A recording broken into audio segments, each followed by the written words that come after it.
الحمد لله الذي قد على قوله والصلاة والسلام على من كان نبيا وآدم بين الماء والطين وعلى آله وأصحابه أجمعين. أما بعد قال الله تبارك وتعالى في القرآن المجيد والفرقان الحميد. أعوذ بالله من الشيطان الرجيم. بسم الله الرحمن الرحيم. ويؤثرون على أنفسهم ولو كان بهم خصاصة. صدق الله العلي العظيم وصدق رسوله النبي الأمين المعين المتين الكريم. ونحن على ذلك من الشاهدين والشاكرين والحمد لله رب العالمين.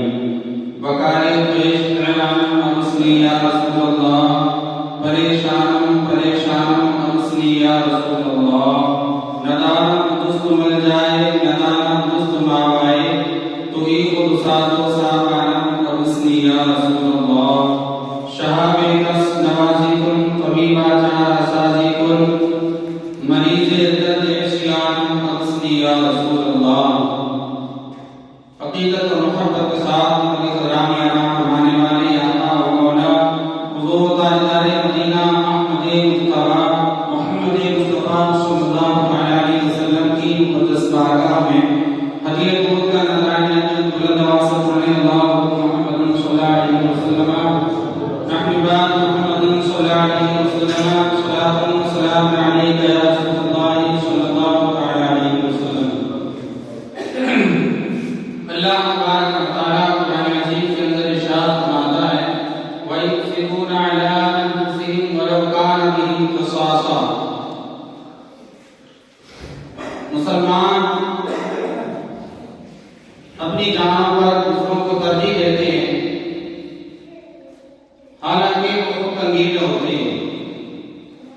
ایک جگہ پر اللہ تبارک و تعالیٰ نے ارشاد فرمایا وَمِنَ النَّاسِ مَن يَشْرِي نَفْسَهُ ابْتِغَاءَ مَرْضَاتِ اللَّهِ. اور مسلمان اپنی جانوں کو خدا کی خاطر بیچ دیتے ہیں. اللہ تبارک و تعالیٰ بندوں پر بہت مہربان ہے، رحم کرنے والا ہے. دونوں آیت کریمہ میں اللہ کریم نے اثار کی نشانیاں بیان فرمائی. یعنی کچھ لوگ تو وہ ہیں جو اپنی جانوں کو اللہ کی خاطر بیچ دیتے ہیں، قربان کر دیتے ہیں. اور کچھ لوگ وہ ہیں جو چیز انہیں خود پسند ہوتی ہے، جس چیز کے لیے وہ خود ضرورت رکھتے ہیں، اس کی انہیں بہت زیادہ ضرورت ہوتی ہے اور پسند بھی ہوتی ہے، وہی چیز وہ اپنے کسی دوسرے مسلمان بھائی کو دینا زیادہ پسند کرتے ہیں حالانکہ انہیں اس چیز کی بہت زیادہ ضرورت ہوتی ہے. آیت کریمہ کے تحت روایت میں آپ کی بارگاہ میں پیش کرتا ہوں. کشف المحجوب کے اندر آقا علی حضرت رحمۃ اللہ تعالی علیہ لیتے ہیں کہ حضرت علی رضی اللہ تعالی عنہ جب آقا کریم صلی اللہ تعالی علیہ وسلم مکہ شریف سے ہجرت کر کے غار ثور کی طرف چلے گئے تو حضرت علی رضی اللہ تعالی عنہ کو آپ نے حکم دیا کہ علی آپ کو میرے بستر پر آرام کرنا ہے، رات کو میرے بستر پر سونا ہے، صبح اٹھنا ہے اور یہ امانتیں ہیں لوگوں تک پہنچانا ہے اور اس کے بعد مدینہ تشریف لے کر کے آنا ہے. حضرت علی رضی اللہ تعالیٰ کہتے ہیں کہ ساری زندگی میں کبھی اتنے سکون سے نہیں سویا جتنے سکون سے اس رات میں سویا تھا. کیوں؟ اللہ کے حبیب نے مجھ سے ارشاد فرما دیا تھا کہ علی تمہیں صبح اٹھانی ہے اور لوگوں تک یہ امانتیں پہنچانی ہے، پھر مدینے میں تمہیں آنا ہے. حضرت علی رضی اللہ تعالیٰ کہتے ہیں کہ نظام ہی ہو گیا، میں نے سوچ لیا، مجھے یقین ہو گیا کہ مجھے جب تک مدینے ہی نہیں پہنچ جاتا موت نہیں آ سکتی، کیونکہ حضور نے مجھ سے کہا ہے. اس میں معاملہ کیا تھا، ہوا کیا تھا، کفار مکہ نے ایک مہم چلائی اور انہوں نے پلان بنایا. پلان کیا تھا کہ آقا کریم صلی اللہ تعالی علیہ وسلم کو معاذ اللہ آج کی رات میں قتل کر دینا ہے. جب لوگوں نے عزم مسلم ارادہ کر لیا اللہ کی بارگاہ سے حضور کی بارگاہ میں پیغام ہے، اللہ کا پیغام کہ آج رات کو آپ کو ہجرت کرنی ہے، علی کو بستر پہ سلانا ہے۔ حضرت ابوبکر صدیق رضی اللہ تعالیٰ عنہ کو آپ ساتھ میں لے کے چلے، علی سے کہا سو جاؤ بستر پر، اور وہ بستر اس دن کتنا خطرناک تھا، لوگ اس بستر پہ حملہ کرنے والے تھے اور چاروں طرف سے گھیر لیا تھا۔ آقا کریم صلی اللہ علیہ وسلم نے سورہ یاسین پڑھی، مٹی پہ دم دیا اور اس مٹی کو لوگوں کے اوپر ڈال دیا اور ان کے درمیان سے نکل کے چلے گئے، انہیں کچھ بھی پتا نہیں چلا۔ حضرت علی رضی اللہ تعالیٰ سو رہے، اللہ تبارک و تعالیٰ فرشتوں میں حضرت علی رضی اللہ تعالیٰ نے جو اپنی جان کی قربانی کی، کیا ہوگا اگر کوئی دشمن آ کے، ہمیں معلوم ہے کیا دشمن آئے گا، حملہ کرے گا، پھر بھی حضرت علی رضی اللہ تعالیٰ نے اپنی جان کی قربانی کی حضور کی بات۔ حضرت علی رضی اللہ تعالیٰ سو رہے تھے، اللہ تبارک و تعالیٰ فرشتوں میں حکم کر رہا تھا اور حضرت جبریل سے حضرت میکائیل سے کہا کہ میں نے تمہارے درمیان بھائی چارہ قائم کیا تھا، دونوں کو آپس میں ایک دوسرے کا بھائی بنایا تھا، بتاؤ تم دونوں میں سے اپنی جان کو دوسرے کے لیے کون قربان کر سکتا ہے؟ دونوں فرشتوں نے منع کر دیا، اپنی اپنی جانوں کو ترجیح دی۔ پھر کہا کہ دیکھو وہ زمین پر میرا علی اور میرا حبیب ہے، میں نے جن دونوں کو بھائی بھائی بنایا تھا، آج علی اپنی جان کی قربانی دے رہا ہے میرے حبیب کے لیے، میرے حبیب کے بستر پہ سو رہا ہے، حالانکہ اس بستر پہ خطرہ ہے سونا، حملہ کرنے والے دشمنوں کی پلانی کی، لیکن حضرت علی رضی اللہ تعالیٰ عنہ سو رہے تھے۔ دونوں فرشتے کہنے لگے اللہ کی بارگاہ میں، مولا ہمارا کیا کام ہے، ہم کیا کریں؟ اللہ تبارک و تعالیٰ نے حکم دیا، ایک فرشتوں جاؤ میرے علی کی رات پر رکھوالی کرو، دیکھ بھال کرو، حفاظت کرو میرے علی کی۔ دونوں فرشتے وہ زمین پر آئے، ایک سرحانی کی طرف ایک پائنتی کی طرف کھڑا ہو گیا۔ پھر فرشتے کہنے لگے وقت میں مصری کا ابن ابی طالب ان اللہ یباہی بک علی الملائکہ، فرشتے کہتے ہیں اے علی تم کتنے خوش نصیب ہو، تمہاری قسمت کتنی بلند ہے، اللہ تبارک و تعالیٰ تمہارا درجہ فرشتوں میں عرض کر رہا ہے اور خود کر رہا ہے پروردگار عالم کا، دیکھو میرے علی کو میرے حبیب کے نام پر اپنی جان دینے کے لیے قربان ہے، کتنے خوش نصیب ہو تم۔ پھر اللہ تبارک و تعالیٰ نے قرآن کریم کے اندر آیت کریمہ نازل فرمائی، وَمِنَ النَّاسِ مَن يَشْرِي نَفْسَهُ ابْتِغَاءَ مَرْضَاتِ اللَّهِ وَاللَّهُ غَفُورٌ رَحِيمٌ۔ اللہ کریم نے ارشاد فرمایا وہ لوگ ہیں جو اپنی جانوں کو خدا کی خاطر بیچ دیتے ہیں، کتنے خوش نصیب لوگ ہیں جو اپنی جانوں کو خدا کی خاطر بیچ دیتے ہیں۔ اللہ تبارک و تعالیٰ بندوں پر رحم کرنے والا ہے۔ اسحاق کی ایک اور روایت کشف المحجوب کے اندر دادا علی حجری لکھتے ہیں غزوہ احد کے موقع پر اللہ تبارک و تعالیٰ نے مسلمانوں کا امتحان لیا، سختی سے مشقت میں ڈال کے، دشواری میں ڈال کے امتحان لیا مسلمانوں کا۔ کیا ہوا؟ زخمی ہو گئے، پیاس کی شدت تھی، ایک اتفاق ماں عورت غزوہ احد میں پہنچی، ایک شربت کا پیالہ لے کر کیا دیکھتی ہیں کہ ایک صحابی زخموں سے جھور ہیں اور آخری سانسیں نکل رہی ہیں، گویا کہ ان کا بس کم نکلنے والا ہے، انتقال ہونے والا ہے، دنیا سے کوچ کرنے والے ہیں اور پکار رہے ہیں پانی پانی پانی، پیاس لگی ہے شدت۔ جب اس عورت کے کان میں آواز گئی، پیالہ لے کر صحابی کی بارگاہ میں حاضر ہوئی اور پیش کیا، اتنے میں دوسرے شخص کی آواز آئی پانی پانی۔ صحابی نے کہا یہ پیالہ اس بندے کو دیکھو جا کر کے، جب دوسرے کے پاس پہنچی تو تیسرے کی آواز آنے لگی پانی پانی، پیاس سے شدت، وہ پیالہ لے کر کے وہ کہنے لگے جاؤ یہ اس بندے کو دو تیسرے کو۔ جب چوتھے کی آواز آئی اس کے پاس پہنچی تو تیسرے بندے نے کہا جاؤ چوتھے بندے کو دے دو۔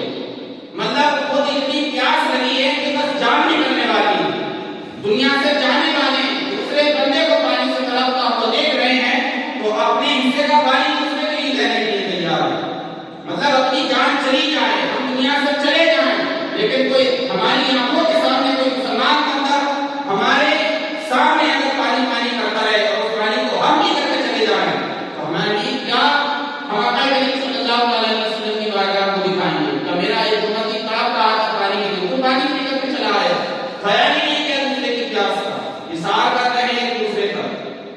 کیا ہوا؟ عورت کہتی ہے اسی طریقے سے میں 7ویں بندے کے پاس پہنچی، جب میں 7ویں بندے کے پاس پہنچی تو وہ دنیا سے جا چکا تھا، روح نکل چکی تھی، اس کی انتقال ہو گیا تھا۔ پھر میں وہ پیالہ شربت لے کے چھٹے آدمی کے پاس آئی۔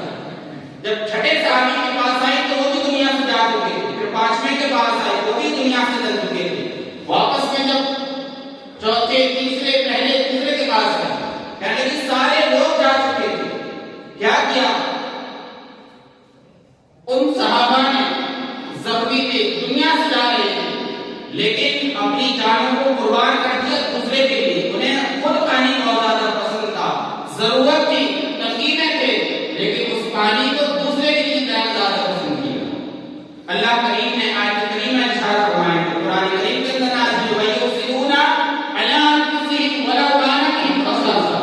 اللہ نے ارشاد فرمایا اگر مسلمان وہ اپنی جانوں پر دوسروں کو ترجیح دیتے ہیں حالانکہ وہ خود تنگی میں ہوتے ہیں، یہ مسلمان ہیں، یہ اسلام ہے۔ جو چیز ہمیں خود پسند ہو اور اس کی ہمیں ضرورت ہو، حاجت ہو اس چیز کی ہمیں، اور ہم دیکھیں کہ دوسرے بندے کو بھی اسی چیز کی حاجت ہے، تو ہم اپنے نفس کو نہ دیکھیں، اپنے لیے اس چیز کو استعمال نہ کریں، باقی یہ کہ اس بندے کو وہ چیز دیں۔ یہ احسان ہے اور بڑی فضیلت ہے احسان کی۔ آقا کریم صلی اللہ علیہ وسلم نے حدیث پاک میں مسلم شریف کی ارشاد فرمایا کہ جو بندہ کسی چیز کی خواہش کرے اگر وہ اسے مل جائے، اور جب مل جائے تو اس سے وہ اپنا ہاتھ کھینچ لے اور دوسرے کو دے دے۔ حضور ارشاد فرماتے ہیں کہ اس عمل کرنے کی وجہ سے یقیناً اللہ تبارک و تعالیٰ اس کی بخشش فرما دے گا۔ جس چیز کی ہمیں ضرورت ہو، ہم نے بہت دن سے خواہش کی ہو، آئیے اس حدیث پاک کے تحت ایک روایت سناتا ہوں۔ حضرت نافع رضی اللہ تعالیٰ بیان کرتے ہیں کہ حضرت ابن عمر رضی اللہ تعالیٰ ایک مرتبہ مچھلی کھانے کی خواہش کی، دل چاہا کہ مچھلی کھاؤں، تلاش کی گئی نہ ملی۔ کچھ وقت کے بعد یا کچھ دن کے بعد مچھلی پائی گئی، ملی، اچھی طریقے سے پکا کر کے اپنی بارگاہ میں پیش کی گئی۔ جب آپ کھانے بیٹھے اور کھانے کے لیے بس جائے گئے، ایک سائل کی آواز آئی کہ بھوکا ہو، کھانے کی ضرورت ہے مجھے۔ آپ نے ہاتھ روک لیا اور خادم کو حکم دیا کہ اس کھانے کو اٹھا کر کے سائل کو دے۔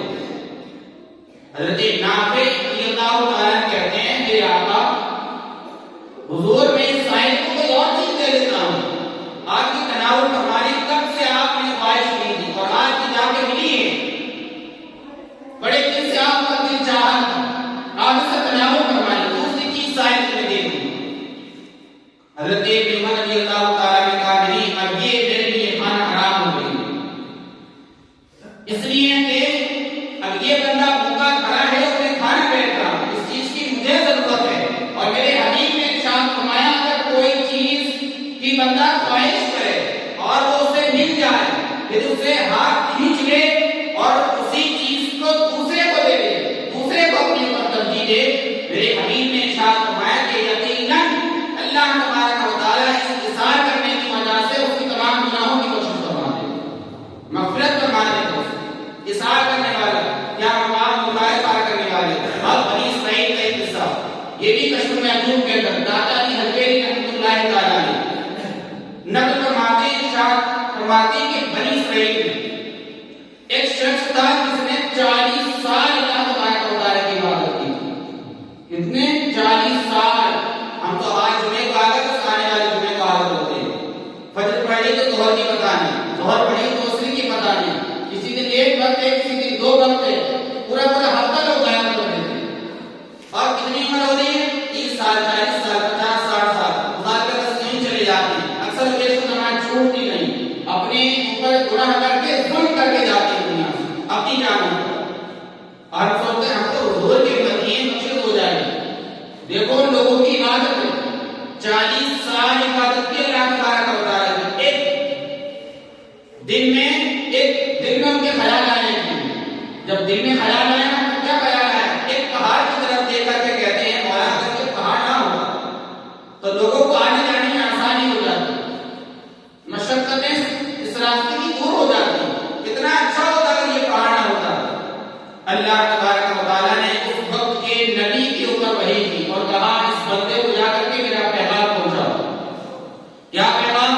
اللہ تبارک و تعالیٰ نے ارشاد فرمایا کہ اس سے کہنا کہ اللہ کی ملکیت میں کسی کو حق نہیں کہ وہ اپنی رائے پیش کرے، کوئی اختیار نہیں کسی کو ہم نے کیا کیا ہے کیوں کیا ہے۔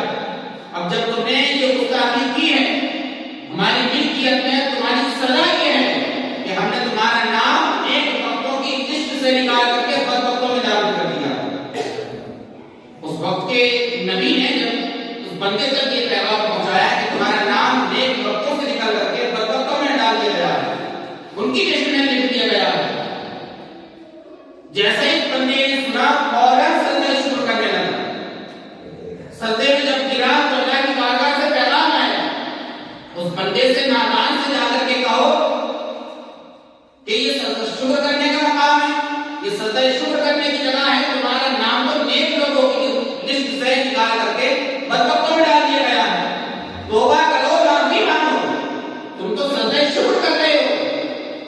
جب اس بندے نے یہ سنا کہنے لگا کہ وقت کے نبی میں سجدہ جو ہے شکرانے کے طور پہ نہیں کر رہا ہوں، مجھے معلوم ہے کہ اللہ تبارک و تعالیٰ نے میرا نام نیک لوگوں کی لسٹ سے نکال کر کے بدبختوں میں ڈال دیا، میں شکر نہیں کر رہا ہوں، میں اس بات پہ سجدہ کر رہا ہوں اور شکر کر رہا ہوں اللہ تبارک و تعالیٰ کا ایک کم از کم اللہ کی لسٹ میں کسی بھی لسٹ میں میرا نام تو ہے، حالانکہ اللہ نے بدبختوں کی لسٹ میں میرا نام ڈالا ہے، لیکن اللہ کا شکر کسی لسٹ میں تو اللہ نے میرا نام لکھا ہے۔ اب میری یہ خواہش ہے اور میں عرض کر رہا ہوں آپ کی بارگاہ میں، وہ بندہ کہتا ہے اس وقت کے نبی سے کہ اللہ کی بارگاہ میں میرا پیغام پہنچانا اور کہنا کہ میں اللہ کی بارگاہ میں عزت پیش کر رہا ہوں، مولا اب جب تو نے مجھے گنہگار ٹھہرا ہی دیا ہے اور میں گنہگار بن ہی گیا ہوں اور میرا نام بدبختوں میں لکھ ہی دیا ہے، تو جتنے بھی دنیا کائنات میں گنہگار ہیں مولا تبارک و تعالیٰ اب انہیں گنہگار نہ ٹھہرانا، اب انہیں کسی بھی بندے کو جہنم میں نہ ڈالنا، سب کے بدلے میں مجھے جہنم میں ڈالنا، ان سب کو جہنم سے نکال کر کے جنت میں داخل کر دینا، سب کے بدلے میں جاؤں گا۔ جب اس کا یہ سارا دیکھا کہ بندہ اپنی نیت کی قربانی دے رہا ہے، یہ کہہ رہا ہے کہ میرے بدلے سارے لوگوں کو جنت دے دی، مولا اگر تو مجھے جہنم میں ڈال رہا ہے، پھر اللہ کی بارگاہ سے اس وقت کے نبی کے پاس پیغام آیا کہ اس بندے سے جا کر کے کہو میرے بندے اللہ تبارک و تعالیٰ نے تمہیں ذلیل اور خوار اور ذلت میں ڈالنے کا ارادہ نہیں کیا، اللہ نے تمہیں رسوا نہیں کیا، بلکہ لوگوں کو قیامت تک کے لوگوں کو یہ دکھانا چاہ رہا ہے پروردگار عالم کہ ہمارے بندوں میں ایک بندہ بھی ایسا ہے، ایک بندہ ایسا بھی ہے جو اپنی جان کو تمام لوگوں کی جان کے یہ قربان کرنے کے لیے تیار ہے۔ یہ اثار تمہارا لوگوں کو دکھانا ہمارا مقصود تھا کہ تم مخلوق خدا سے اتنی محبت کرتے ہو کہ خود جہنم میں نہیں جانے کے لیے تیار ہو، لیکن تمہارے سامنے تو جہنم میں ڈالا جائے یہ تمہیں گوار نہیں، یہ دکھانا لوگوں کو مقصود ہے، تمہیں ذلت میں ڈالنا مقصود نہیں تھا۔ اب اللہ کا پیغام آیا اس بندے کے پاس،